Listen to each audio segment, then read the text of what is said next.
Grace.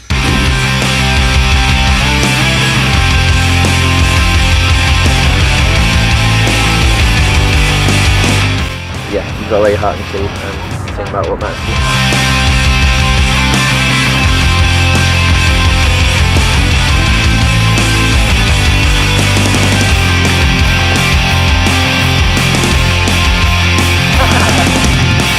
You sold yourself for medals and papers. I'm Dennis Cook and I play guitar and I sing in Jetpack. I'm Sam and I play drums in Jetpack. I'm Paul from Jetpack and I play guitar and sing stroke screech. I'm Rich and I play bass in Jetpack. Jetpack started in 1981 as an ABBA tribute band, but I couldn't grow enough facial hair to get a beard going on and I hadn't got enough legs to be for the girls, so in its present day form it kind of started in 2007. Originally it was me, Sam, Paul and another friend called Tom. So we just did covers, we didn't have our own songs or anything, or any real aspiration to be in a band. We just did it just because we could all play different instruments. We just sort of formed the band just as a bit of fun. And the first thing we ever did is Sam had a digital drum kit that sounded horrendous. We did a few local gigs and stuff, and yeah, it's escalated ever since then really. And Tom left for certain reasons, then joined. Hey, let's do the University Battle of the Bands. So we did, and that was like our first ever gig was in May 2007, where we got a guy called Carl Sturkle who I used to be in a band with, and the first song we ever played was Like a Throat by Plus 44, and then we proceeded to rip off numerous covers of Angels and Airwaves, Blink, Foo Fighters, and somehow we got asked back for the final the next week, but that's where the fairy tale ended. I joined in 2000. I think I joined late 2008 or early 2009 because I was doing work experience as part of my university course, and I'd been playing acoustic for a while. Dennis joined the band because I was such a terrible singer and people had no problem telling me that, so we were like, oh, we should probably get a singer, and I think we've been going about a year and a half, and we did a gig in London, and like at the time our friend Tom from Cornwall was still in the band as a guitarist, and Dennis was one of Tom's best friends, so we kind of knew Dennis through Tom, and we all had exactly the same music taste, and like Dennis was doing his sort of singer-songwriter, touchy-feely crap. Played a couple of gigs with the guys, and they just messaged me one day and said, would you like to be in the band? And my response was, I've always wanted to be in a band like this ever since I started playing music. Yeah. And he came to see us play a gig in London, and we were like, you know what, we'll let him on stage to sing this last song with us, because he was kind of there. It was this song called Jealousy, and he was there at our uni house the day we wrote it, and he actually helped us write the end of it a little bit, because we were like, don't know what to do with this, and Dennis was like, oh, you should try this. So we let him on stage to sing at the Dublin Castle in London, and he got so into it, he was like, got his microphone out and started Adam Lazaring around the place, and then it all ended in a blaze of glory when he decided to jump off the stage and absolutely smashed his head into the overhead lighting and just totally wiped himself out on the floor. And like, there's no one there, like no one was even watching us, but there's this feisty sound girl who just came over and like ripped him a new one about how much of an idiot he was, and that's when we knew that Dennis had to be in the band. So that was like 2008, 2009. But yeah, it was great. I was really excited and still am. Like, really kind of honoured a little bit that they invited me to be in their band. I wasn't that good back then. I'm not amazing now, but I was awful back then.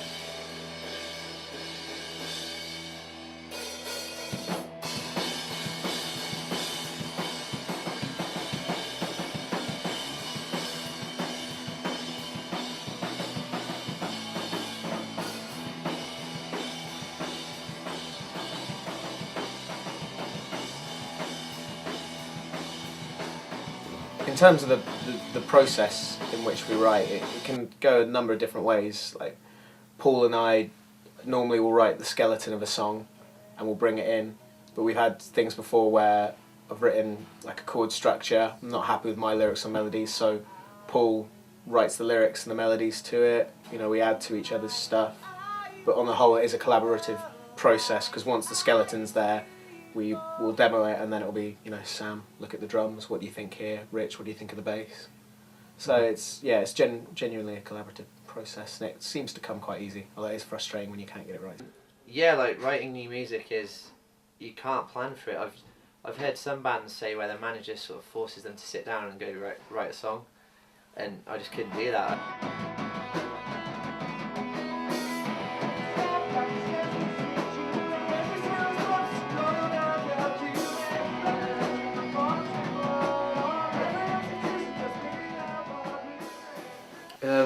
It was really exciting recording our first EP because we went away for a week up to Stoke, and we stayed away in a cottage. A lot more thought went into writing All I Need than in Transmission. In fact, that was one of the first things we all worked on together. I think I've been in the band for about a year and a half, maybe. And Paul sent me this. This demo that was like it was done like completely on some kind of Casio keyboard or something.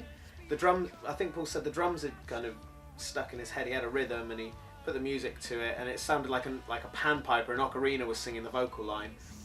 And there's always bits we change, like for our own instrument. If you happen to have written the drums for that one, I'd be like, oh, let's change that bit to that. I think that'd be better. But yeah, I think that was a fairly quick one. That was one you just came to us. I've written this song. Here it is. We're like, oh yeah, like it. Let's change that bit, and then that was it really. But yeah, it came together quite quickly, that one. I remember listening to it, and I think we pretty much Paul wrote the first verse and the chorus, and I wrote the bridge and the second verse parts, and yeah, it kind of came easy, I guess. It was one of the first ones where I guess we all collaborated on a song, and then we went on to record it probably about 6 months later, or 4 months. And looking back, time moves quite quickly. Yeah, it was quite easy one. It was quite simple. I mean, the melodies were great. It was already, the song structure was there, and we just tweaked it a little bit. That's a bit how it originally was, but we do put a few more fills in. But I still think it needs to be different. Okay. I don't feel the end. I just don't know. I don't like it. What about?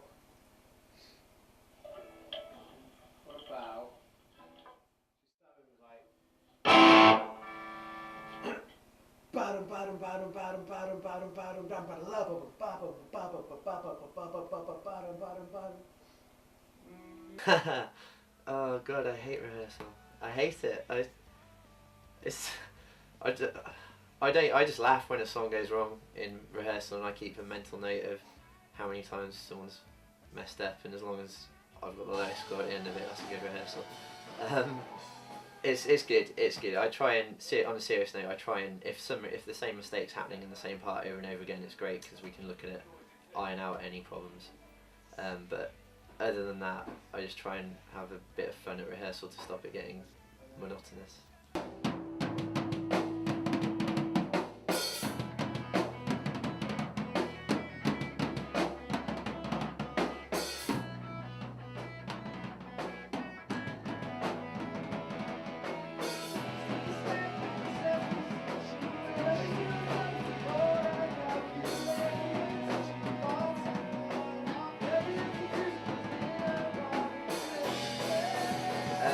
Yeah, gear-wise, I'm quite lazy at rehearsal. I don't like. We've all realised we needed to invest a bit of money into some decent equipment the last year or so.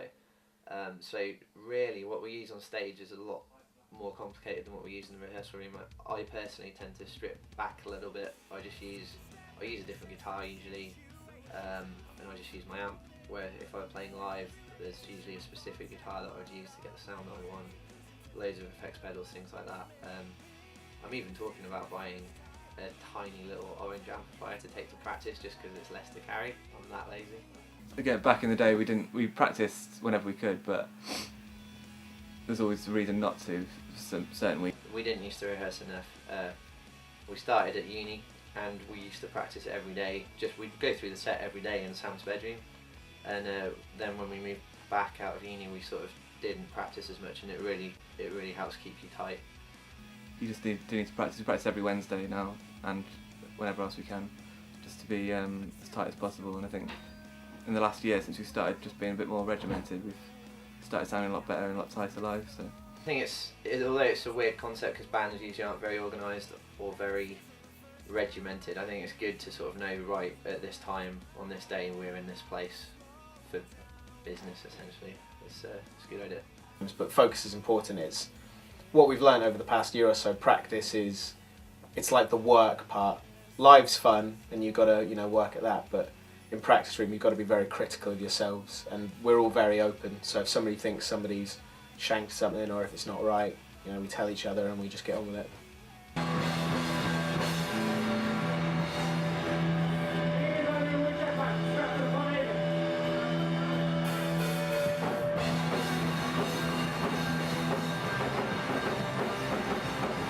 Pretty excited and just want to play. usually wondering where Dennis is because he's always disappeared. I don't know where he goes. I don't know, but yeah, usually wondering where he is. Normally 9 times out of 10, anybody else in the band will tell you that I'm the most nervous person. They're all kicking back and having a drink, and I'm just walking around with my iPod on, fidgeting, can't stand still, normally going, it's not going to be okay. I don't even know how to play the first song because I can't remember it. But then as soon as you get on there, you do. I'm usually pretty excited. I don't really get nervous, but I get really impatient. So sometimes if you're the headline band and stuff, I get so fed up with waiting.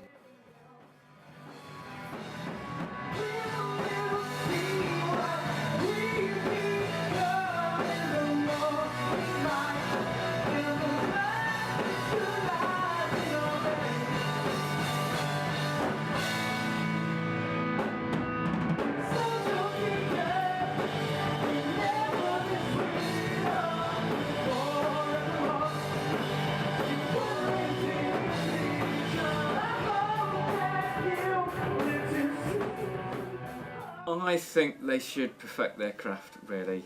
If they can perfect it whilst they're on tour, fair enough, and obviously they'll be getting a fan base. But I would rather make sure that they've got a decent set, got some real good songs. As I say, 3 killer songs, that'd be perfect. That'll get people talking about it. So yeah, I'd rather they concentrate on that. If they've got all that, then great. Do tours, build up a following in your particular area. Don't be worried about going down to London straight away. Just make sure that you can create a fuss within your own particular patch. I think marketing for us is really important, but you need to get to a sort of level where you need to market. But I think the most important thing is to write good songs. And then if you've got good songs and you progress, then I think marketing the band is really important. But for bands that are just starting, I wouldn't worry about marketing, because if you don't have a lot of product and the songs and the recordings, then there's no point marketing yourself. The reason we started Wednesday Cover Club for us was to just put ourselves out there a bit more and cover some songs which we really like. So people who might be into that kind of band, so somebody like Taking Back Sunday, if they like them, stumble across our cover on YouTube. And it's really a promotional tool. And this is Head On Collision by Newfound Glory. It's quite difficult to do after a while because we are quite busy, and because we all work day jobs. It's hard to find the time sometimes to put it all together. But it was a promotional tool. You've got to really work harder than just sitting around waiting for people to come to you. You have to go out and grab them. So that's what it is really. Tell you something.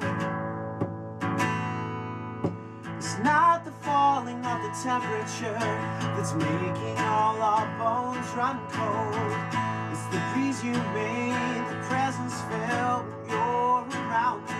And it feels like I'm at no time low, slightly. Yeah, marketing's a lot more important than I ever kind of realised. I'm sort of, without it sounding cliche, I'm all about the music. All I really tend to focus on is trying to write songs and playing them as well as we can, but you almost have to think of your music as your product. This is our cover of Yellow Card's Hang You Up.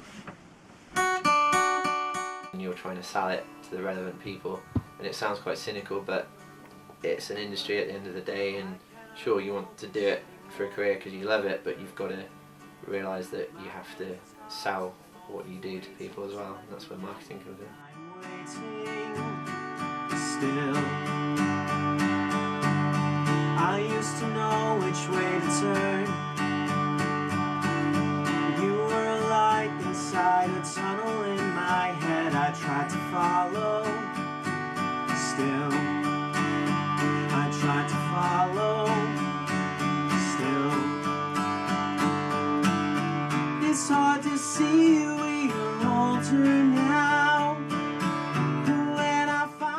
Management is important, but I'd say it needs to start within the band itself. Self-management's the key.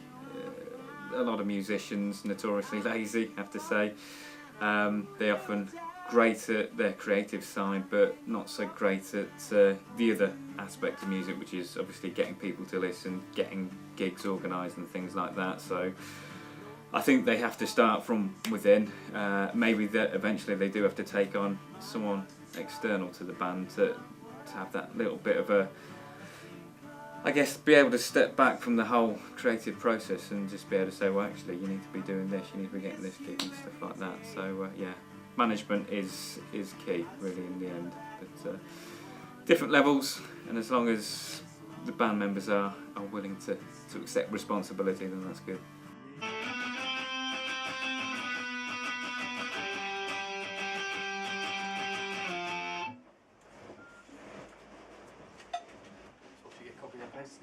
Oh, please. I don't think we're doing it for real.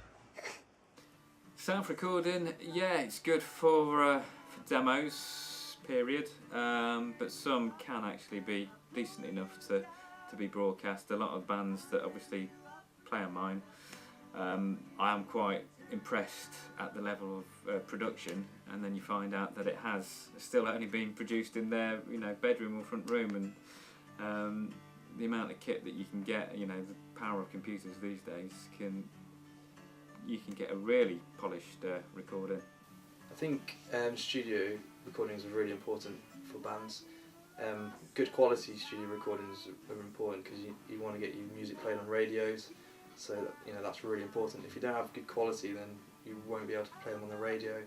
You won't have them to sell at gigs or for people to download for free. Proper recording makes you sound as good as possible, and you got something to sell as well. Then you can, it's good to record demos in your bedroom, but you're never going to be able to sell them to people when they're not going to show you full potential. So I think it's really important to have good recordings.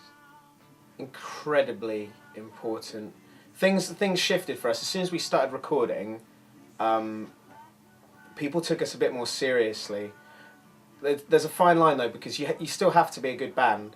With recordings these days, any band can sound amazing. If you go to somebody like Matt O'Grady, even if you can barely play your instruments, he will make you sound amazing.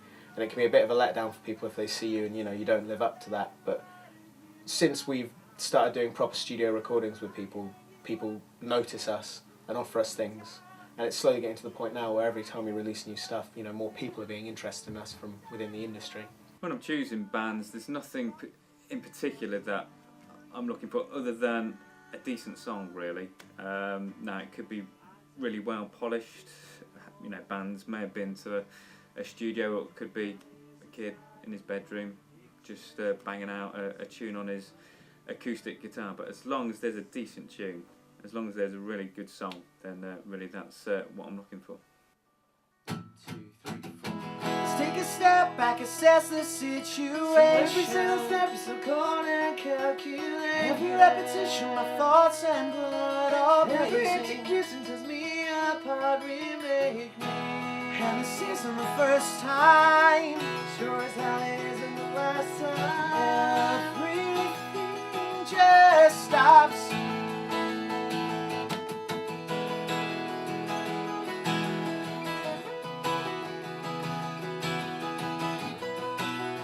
I find this funny that you like that song. I wrote that song sat on a mattress in a spare room somewhere by myself, and you're interested in it, and I think that's awesome. I have a lifelong love affair with music. It is literally everything for me. I can't, if I've been at work all day, I've been out all day, and I haven't listened to music, I go stir crazy. Now everything's crystal.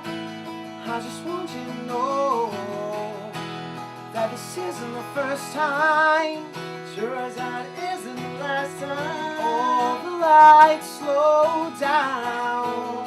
The lights slow down. I can't believe this is all I need. The life I lead, the lies I speak, those dirty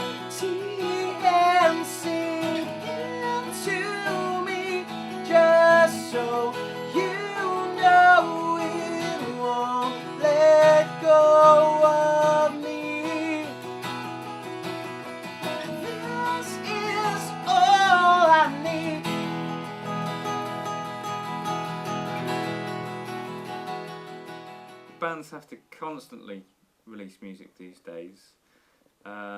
Get something out there, yes, but to bombard you with, say, 10 average tracks, if you can hone your craft and get 3 absolute stonkers, then I'd rather just be confronted by those 3. All I Need was a bit of an odd one. We knew we were going to record Holding On, and we needed one more song, and so I think we did what we normally do, just like get a load of ideas down, and then All I Need seemed to be the one that stuck. And I remember Sam and I were living together in a flat.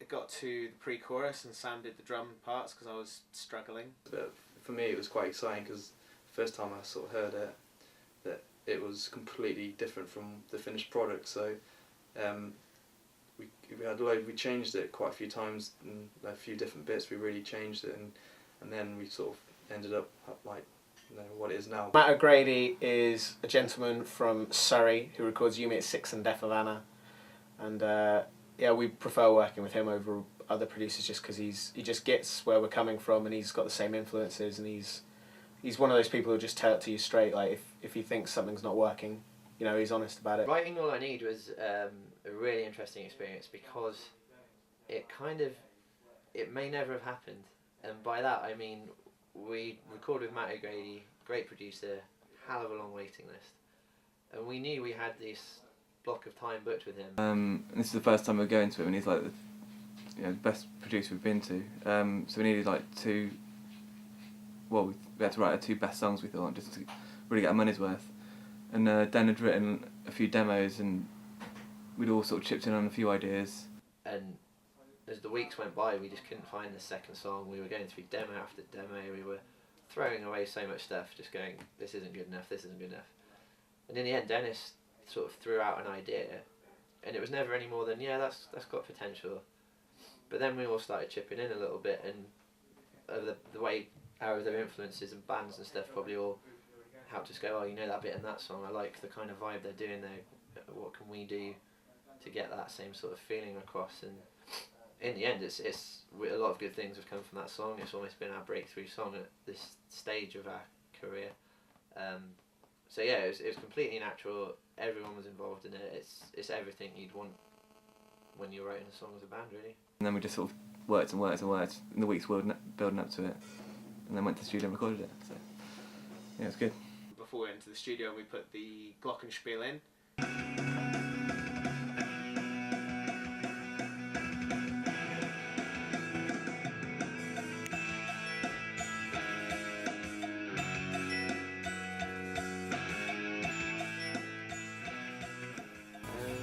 I guess the song's about. The song sounds like it's kind of a bad song, but it's not. It's quite positive. It's about a moment when you. It's a very specific moment when I saw somebody, and I'm like really bad at talking to girls in nightclubs, and I just like had to go and speak to somebody. It was. I won't explain it because it always makes me feel awkward.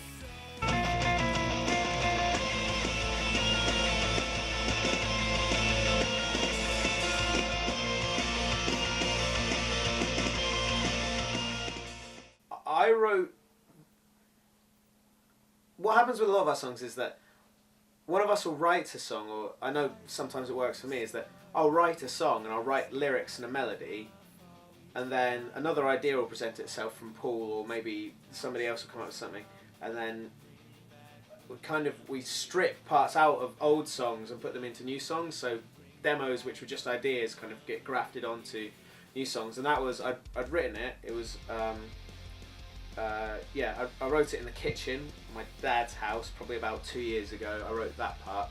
Then we all sat down one day in Sam's house, in his parents' front room, which I'm sure they were eternally grateful for, and we were demoing about 5 songs, just on GarageBand. And Paul started playing these chords, and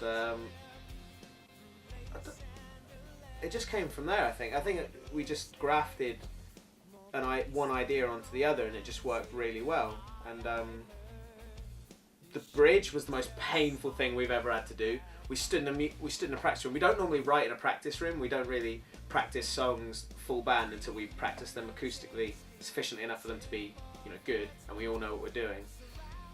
and we all just stood there trying to figure out the middle of this song for ages. We're just looking at each other, just going, "Oh, why don't you do this? Why don't you try that?" And that was painful.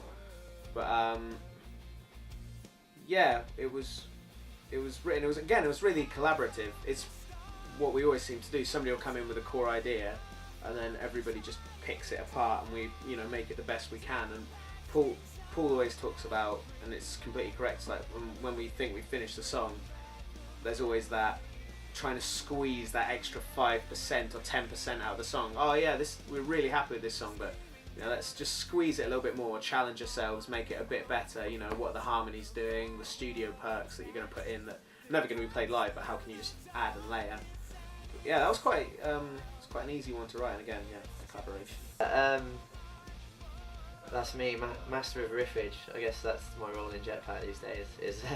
It's nice. Dennis is such a good singer that he gets to focus on that, and that frees me up a little bit to try and write some bits on guitars. Because I love riffage. Again, Blink, Tom DeLonge, he was the king at writing riffs, and I was into a lot of guitar bands when I was really young. So it doesn't come naturally to me because I'm not a theoretically trained musician. I taught myself. So I don't know my scales, I don't know anything, I just know what sounds right and what doesn't. So usually it involves me sitting in a room for hours on end, annoying anyone with an earshot, just trying to find a pattern that gets stuck in my head that I want to listen to over and over again. That's how it comes about, really. It's just, all the drum parts are just sort of ideas of what I think will make the song better, rather than trying to have big moments where I think, oh, this will be good, this will make me look good, whatever. I don't think like that. But yeah, we're writing that song, we're all sat around in my living room at my parents' house. We just thought, let's write a song, which we never do normally. And yeah, it just sort of came together bit by bit, and we're like, oh, let's try this bit here, let's try that bit there. And then we all just had ideas, which normally, like I said before, like Dan will have a demo and we'll all add to it, or Paul will have an idea. But yeah, that one we all just sat around and it just sort of happened. And then, yeah, once we start practicing it, sort of new ideas come to you, and you think, well, what I was doing there sounds good, but I'll try this. And then you just sort of try things out in the practice room until I'm happy with it all, really. And then I still change stuff. Like, I've recorded songs 2 years ago and we play them now, and I change bits just because I think it'll be better. So I don't think anyone notices or minds, but maybe they do. They haven't said anything. But yeah, that's how it works normally.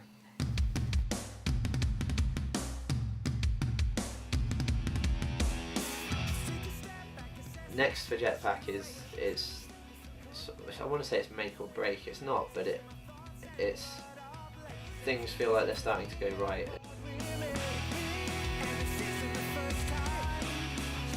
What's next for Jetpack? It's going to be a busy year, as all bands say. We've actually we're negotiating an agreement with a record label at the moment.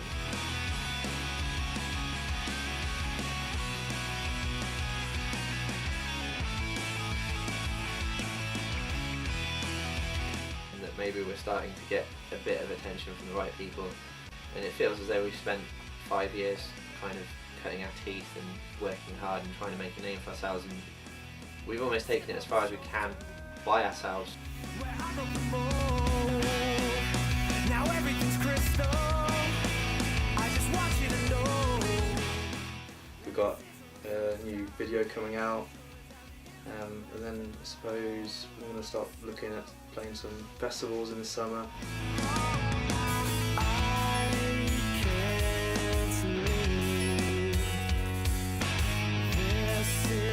So many people that haven't heard us yet. I want to get out there and just play to as many people as we can, and then if they like us, good. If they don't, at least they heard us, you know.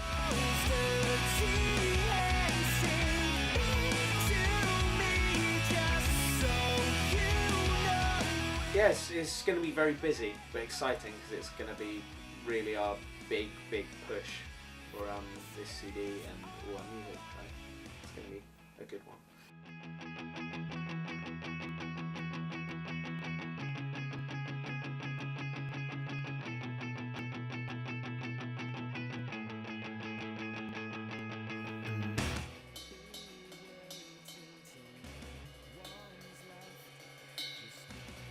factory studios. Now then. Don't know. Right. You're ruining it. What did it do? Poo. Do you want me to look at the camera at any point? No. Let's- Attitude. Should Fashion. fucking Arctic monkeys. How's my hair look? Okay. Music to you in 3 words. Who would drop a collection? You sound like shit. Yeah. You sound like you look. And you look like shit. You got that? Who is, you saying? Who is? Um, Who is? Paul. Or me. That's the camera. Oh. Okay, look